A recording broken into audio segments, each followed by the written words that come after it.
तो फ्रेंड्स समस्त मन में से गोटे प्रश्न निकिता को मारिला किए बहुत न्यूज दे सारे समस्ते फेक कहते किंतु मुझे भिडियो आपको संपूर्ण रूपे कहीदेवी जे निकिता को किए मारी। तो चलतु डे नक आरंभ करिया भिडियो तापूर्व आपको भिडियो करा पड़ो गोटे लाइक आउ सांग मानक भी शेयर करा पड़ो आ जदि सब्सक्राइब करना सब्सक्राइब कर बेल आइकन को दबी दिंतु। प्रथम आपको कह रहा कि निकिता बाहा होता आपण मैंने भी तो जानते निकिता जड़े भल हिरोइन थे। तो स्वामी स्त्री मध्य कौन झगड़ा जो निकिता चली जाते बाप घर को पूरा सिक्रेट कथा। तो तांको बापा या पुलिस स्टेशन रे रेफर लिखिछंती भी।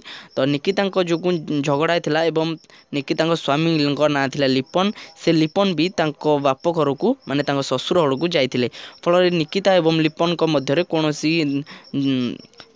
कथबार्ता होता जहाँफल कि से कहले आम एठारे पाटितुंड करियानी चलो छात उपर बस कथबार्ता हवा। छात उपर कथबार्ता हवा बेले से कौन प्रकार राग रखी ताकू पेली देथिले जहाँफल तांको मुंड बहुत आघात होई ब्रेन हामर हो जाइथिला।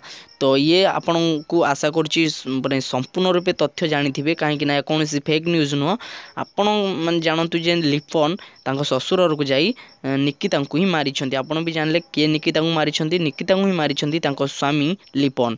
तो यह बहुत मात्रा आपड़ शेयर कर दिंतु समस्ते भी जाना दरकार कहीं निकिता बापा यह पुलिस स्टेशन रे रेफर देइछंती। वर्तमान निकिता एते बड़ हिरोइन होथिले कि आउ से दुनिया आउ नाहांती। तो आपण को आशा करुच्ची संपूर्ण रूपे इनफॉरमेशन पाई जाइथिबे निकिता को मारिला किए एवं निकिता मले किपरि।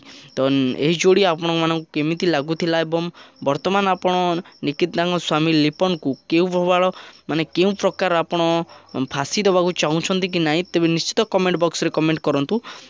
आपण ठारू आम एति आशा और भरोसा रखीचु आपण आशा करी वीडियो को लाइक करेंगे आप प्रति मात्रा शेयर करेंगे एति मोर आशा और भरोसा अच्छी। रहुची धन्यवाद।